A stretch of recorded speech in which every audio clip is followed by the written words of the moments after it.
Welkom bij het programma Gewest Friesland. Na 3 weken scootjesielen ben we er dan weer om je reportages in te laten van het programma Van Gewest tot Gewest. Zat dat zo'n 1964 op de nationale televisie West had. En we praten erover met Johan van der Zee. Die maakt zo'n 1968 de meeste reportages van Gewest tot Gewest. Alleen we praten nou heel kwart, want we gaan een hele lange reportage. Die mocht niet op zijn noemen, dan ik even meidje.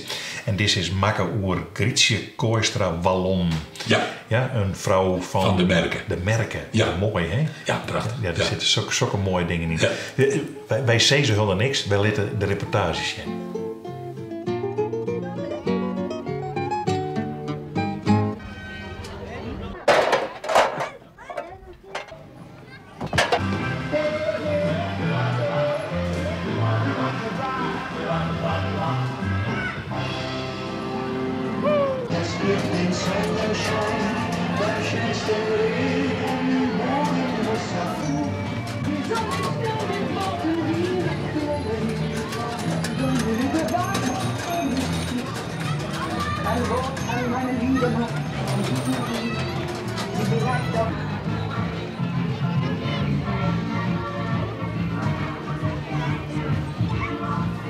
Ik heb het langs gaat halen wat ik als voor de speciale datum meegemaakt en wij zijn.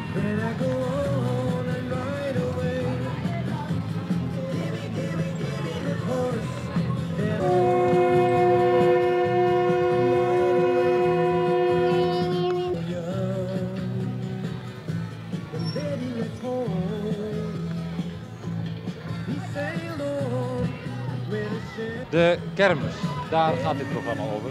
Want de hoofdpersoon van vanavond, mevrouw Grietje Kooistra Wallon, is van de kermis, zoals ze zelf zegt. Ze staat nu met haar man in een Noga-kraam, maar vroeger hadden haar ouders een draaimolen. De mooiste die er ooit in Nederland gestaan heeft, wordt wel gezegd. We hebben een miniatuur van die draaimolen bekeken in Pinjen bij meneer Wagenaar, die er 20 jaar over gedaan heeft om dat ding te bouwen. Nu staat ze dus met haar man in de suikerkraam. Hoe is het leven van de vrouw van een kermisexploitant? Hoe worden mensen van de kermis door anderen bekeken? Ja, ik wil zuurstok. En hoe komt het dat het vak van kermisexploitant zo lang in de familie blijft? Hopelijk blijft hij niet zo lang. Mijn man en ik zijn allebei van de kermis. Mijn man die reisde met een suikerkraam bij zijn ouders. En wij hadden thuis een draaimolen. En wij woonden in een schip. En we hadden 5 kinderen. En van die 5 kinderen is 1 op de kermis gebleven. En die anderen die zitten aan de wal te werken. U woonde op een schip, zei u. U voer van plaats tot plaats waar kermis was? Ja, en feesten. Dorpsfeesten, schoolfeesten noemden ze dat. En dan stond mijn vader er met de draaimolen. En dan moest je erbij wezen om op die kinderen te letten. Dat ze niet de boel vernielden natuurlijk. En wij als meisjes zijn, moesten de stangen poetsen. Er waren koperen stangen.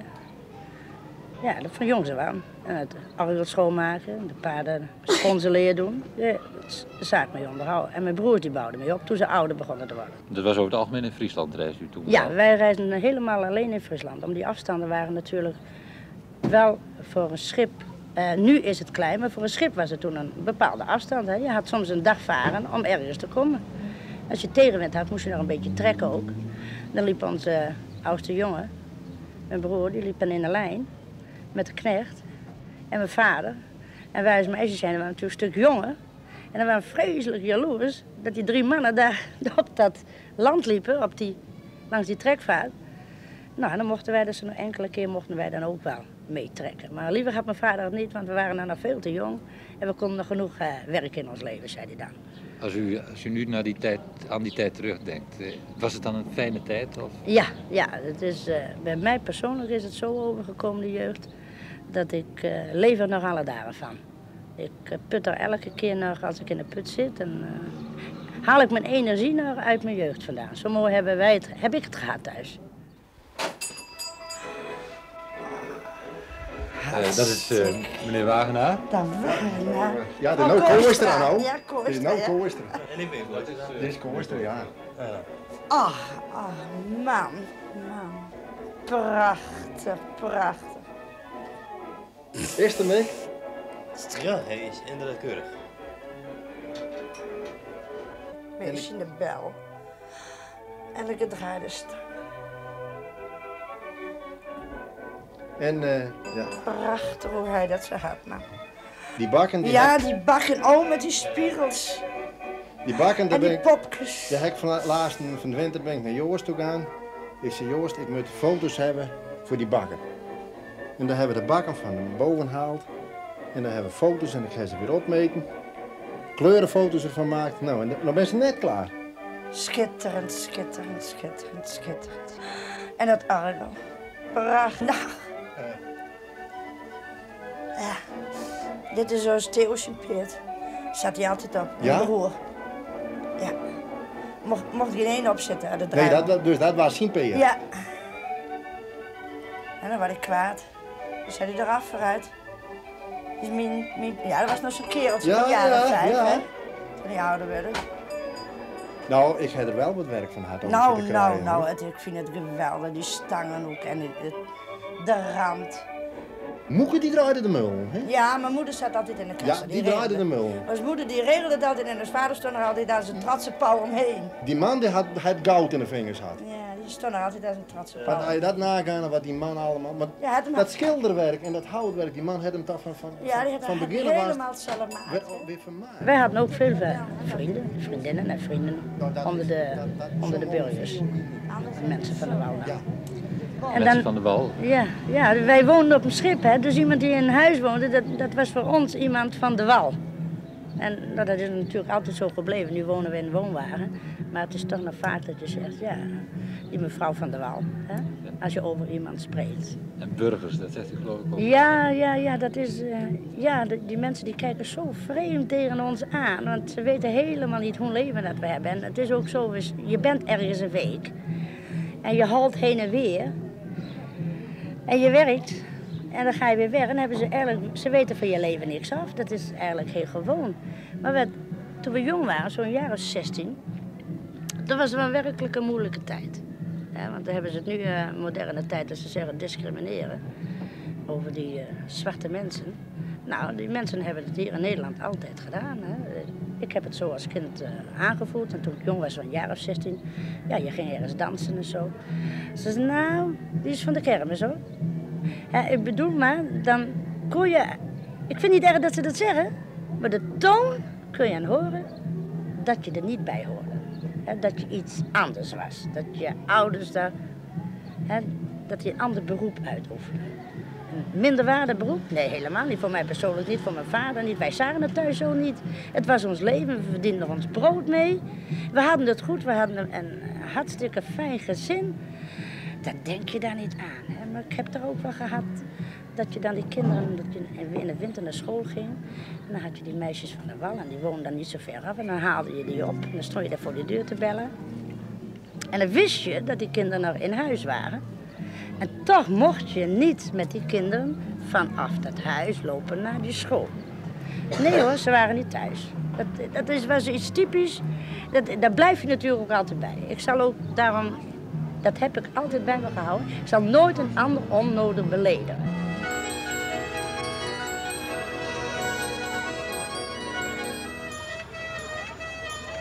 Van een draaimolen naar een Nogakraam, dat is een hele stap, hè? Ja, dat is een enorme overgang. Dat heeft me ook vreselijk veel moeite gekost. Daar heb ik wel een jaar of 4 over werk gehad. Want een verkoopvak, dan moet je rustig blijven. En je moet staan blijven, op de mensen wachten. En in een draaimolen, daar komen ze op je af. En daar hebben ze veel meer plezier. En je kunt zelf ook plezier meemaken. Je kunt hier achter de toonbank natuurlijk helemaal niet staan te lachen, want dan denken de mensen, hé, ik word uitgelachen. Maar dat heb je met een draaimolen, dan heb je heel andere mensen. En kinderen die ben geweldig in een draaimolen. Daar is geen voorstelling van te geven. Nee. Die maken in een draaimolen ritten naar opoe en opa. Ze vliegen op de fiets naar Amsterdam. Dat zeggen ze dan hoor, dan zitten ze erbij te fantaseren. En doordat je dan kasseert, hoor je dat allemaal. Hebben de ouders helemaal geen erg in wat die kinderen daar op zo'n draaimolen beleven. Dat is, en op zo'n paard zitten. Zal ik het pakje vasthouden? Haal maar even uit. En we gaan ze daar eruit halen. Mag het 5 gulden wezen? Ja. Ziet u? Rijsdaalder. Oké. Alsjeblieft. Maar u bent nu toch ook wel een beetje nieuwsgierig, hè? Ja, ik ben na die 4 jaar ben ik een enthousiasteling geworden om te verkopen. Ik doe ook alle moeite om mijn waar kwijt te raken, dat wil zeggen. En, dus ja. Als u mij nou een stukje Noga wilt verkopen, hè, hoe zou u dat dan doen? Nou, dan zou ik voor u schatten misschien heel erg, ja, ik weet het niet. Ik zou denken, zou het voor zijn vrouw wezen? En gelijk dat ik het denk, zou ik het vragen. En dan zou ik vragen, is het voor uw vrouw, meneer? En dan zou ik hele, met het mens ermee te maken, waar die mag gelijk is. En nou, meneer, neem me niet kwalijk hoor. Maar als het voor uw vrouw neemt, neem dan iets goeds mee.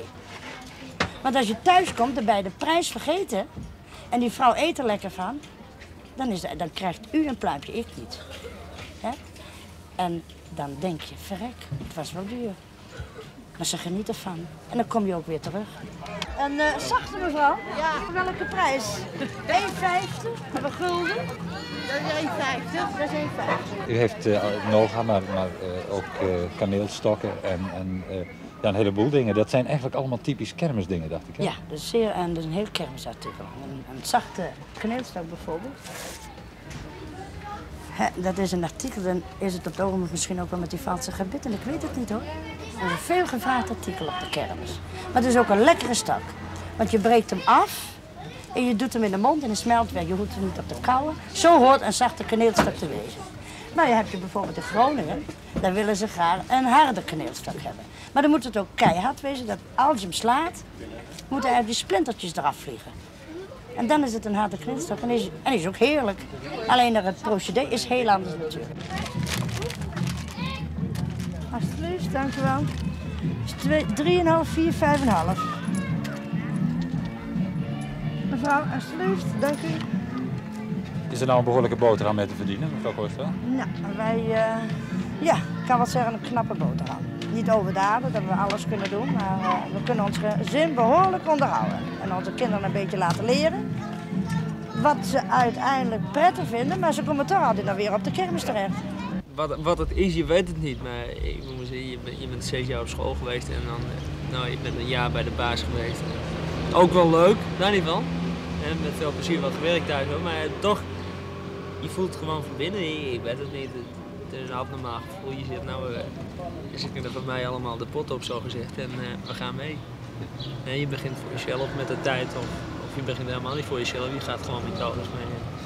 Van daaruit ga je verder werken. Als je lang op eenzelfde plaats bent, word je dan onrustig of zo? Ja. Nou, onrustig wel, je begint je te vervelen, want je hebt het allemaal wel gezien dan. Hè?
De vest is ook droog. Wij ook niet.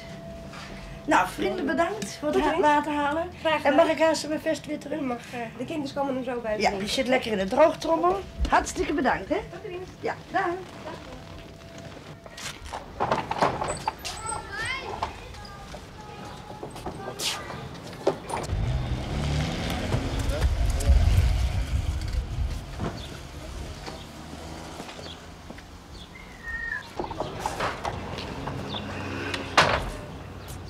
Dat is zwaar hoor. Maar waarom dat je extra doen? En even aan de kant, even een beetje pakken. Alsjeblieft.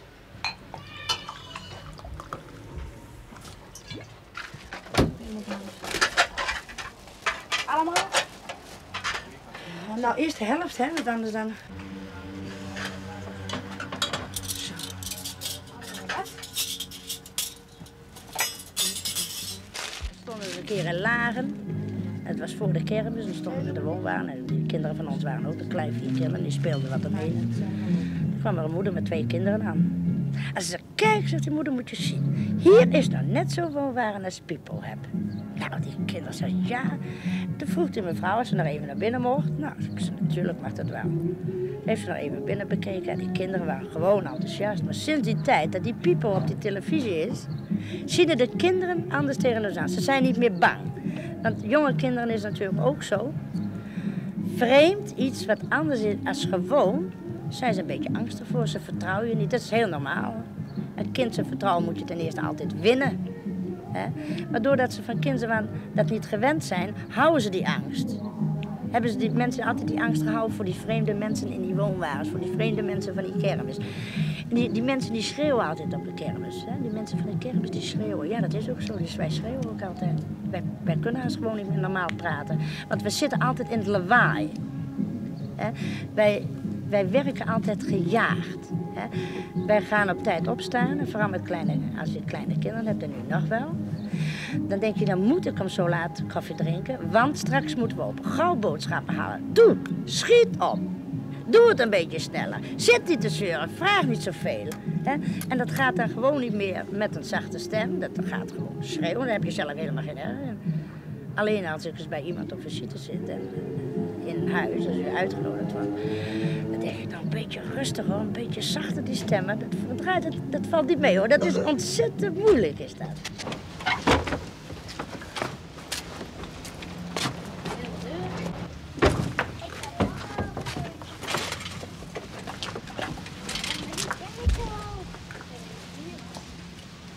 Nou mevrouw de Goede, het allerbeste en hopelijk tot volgend jaar. En vriendelijk bedankt voor het vertrouwen. Heel goed. En dit is voor de kinderen en voor jullie. Kunnen jullie nog eens anders denken? Ja. Dankjewel. Dag.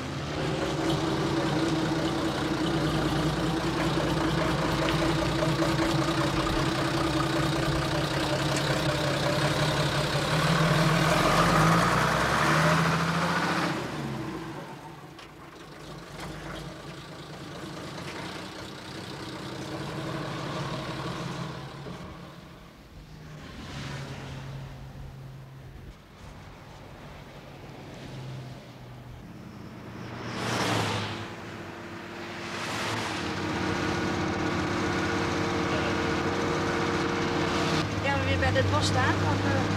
Probeer hè, dat is laatste keer gereden. Weet je, het vorig jaar wel een beetje vroeger natuurlijk, dat het nog lukt. Ja, het zal misschien wel lukken, misschien dat je een paar waar... Je kunt niet zomaar op een kermis gaan staan, hè? Je moet er op een of andere manier toestemming voor hebben. Ja, dat moet ze zeker hebben meneer. Hoe gaat dat? Nou meneer, kijk eens, bij een aanbesteding van bouwers enzovoort, hè, van bouwbedrijven, dat kent u allemaal wel hè. Dat gaat dus bij een inschrijving.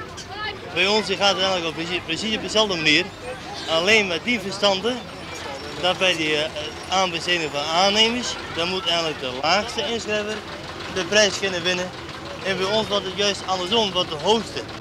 Dat zijn geabonneerd op een periodiek vatblad, wie ook dat. Dat verschijnt 2 keer per maand. 2 keer per maand, het hele jaar door. En daar staat in waar? Ja, daar staat vroegtijdig, plus minus 4, 5 weken, soms wel 6 weken voor de tijd. Dan staat erin dat op een bepaalde kermis, ik noem maar de plaats Haarlem, dat wordt 1 februari verpacht. Dan weet ik dat in januari al. En daar kan ik dan inschrijven per brief. Ook met een persoonlijk bezoek. Er is een bepaalde sluitdatum voor. Hè. Ik zeg 1 februari, dat staat erin openbare verpachting van kermisaangelegenheden tot 1 uur hè, en namiddag 2 uur namiddag. Hè. Een bepaald uur staat erin. Kan je dus je brieven in die bepaalde bus deponeren of per post verzenden en dan op het tijdstip van opening. Dan krijg je dus enkele mensen van de gemeente, waarvan 1 optreedt als voorzitter, we zullen dat voorzitter noemen. En die vraagt dan als er nou brieven in te leveren zijn, zo niet, eenmaal, andermaal, dan is het bijvoorbeeld, laten we zeggen 2 uur, hè, dan verklaar ik de verpachting voor geopend. En gaan we over tot het voorlezen der ingekomen pachtbrieven. Mevrouw Kooistra, u bent de hele zomer in ieder geval op reis. Alleen 's winters woont u in een vast huis. U gaat nooit met vakantie. Bent u wel eens jaloers op andere vrouwen? Nee. Nee, als ik ze zo weg zie trekken, allemaal in volgepakte auto's en dergelijke. Oh nee, voor geen prijs zou ik dat willen. Nee, we hebben zo evenerend beroep dat... We hebben alle afleidingen. Ik geniet gewoon zelf van het leven. Ik hoef niet naar het buitenland of iets dergelijks. Nee, voor geen prijs. Verlangt u in de zomer ook niet naar een vast huis? Oh nee, ik zou het er niet vol kunnen houden. Nee, het brandt me al aan als bijvoorbeeld zo februari begint te worden, een enkele mooie dag. Nou, dan denk ik, wat moet ik hier nou toch in het huis doen? Werken? Nee, ik denk, ik ga eruit hoor. Nee, ik zou het niet vol kunnen houden. Wij allebei niet, mijn man ook niet en de kinderen ook niet. Zou u als vrouw niet kunnen werken? Niet kunnen meewerken, gewoon kunnen kijken wat er gebeurt? Zo in ons eigen bedrijf? Nee, dat is onmogelijk. Nee, dat kan je niet. Als bijvoorbeeld mijn man hier alleen is en die zegt, nou ik ga maar hoor, tijdens dat hij open moet doen, zo'n kwartiertje voor de tijd. Nou, dan kan ik niet meer afwassen of iets dergelijks, dan laat ik alles staan en dan ren ik hem achterna. Nou ja, rennen. Dan denk ik dit meenemen, dat nemen en dan ben ik zo ook in de zaak. En dan vergeet ik alles in mijn gezin, in mijn huishouding dan. De kinderen vergeet ik niet, dat bedoel ik er niet bij. Maar toch, nee, dan ga ik gelijk met mijn man aan het werk. Ik heb geen rust, ik in de wagen zitten. Ja.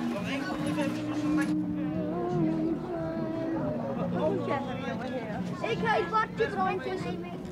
Pak voor één mee. 850. Kom nu. 10, 20, 25. Meneer, alsjeblieft. En dan moet het een beetje hard wezen. Is het ook wel. Maar niet zo. Maar niet wat je vroeger gewend was. Maar ja, goed. Toen waren wij ook nieuw, hè. Zacht er genoeg.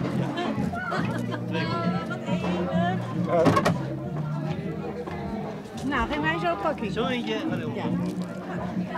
Betaal jij, want ik heb geen geld. Jij versiert het toch? Amro. Nee, ik heb toch een fiets gewonnen? Mevrouw, alsjeblieft. Ja, ik dank u zeer. Zijn er nu ook mensen van de wal, zoals u dat dan noemt, Ja. Die op de kermis komen? Ja, die trouwen dan af met de dochter. Of de vrouwen, die trouwen erin, die hebben verkeren met de zonen. En die trouwen er daar zo in. Ja, dat gebeurt weet je vaak. En kan dat? Ja, dat is mogelijk. En ze moeten natuurlijk wel inspannen en veel werken. Weet, meer is aan de wal. Het is langer. Soms moeten ze nacht door. Dat wil zeggen, dan komen ze niet op bed.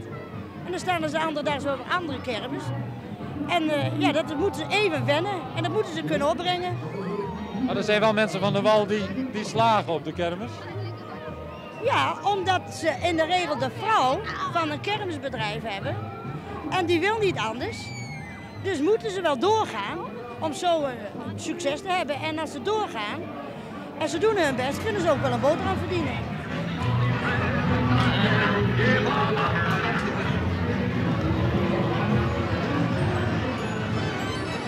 Ontzag je deze reportage uit 1974 van het programma Van Gewest tot Gewest. Het wordt wat lang, daarom praten we er wat minder over, maar die hebben mooi schenken en Grietje Kooistra Wallon van de Merken in Friesland. Na je weekend ben we er weer met het programma Gewest Friesland.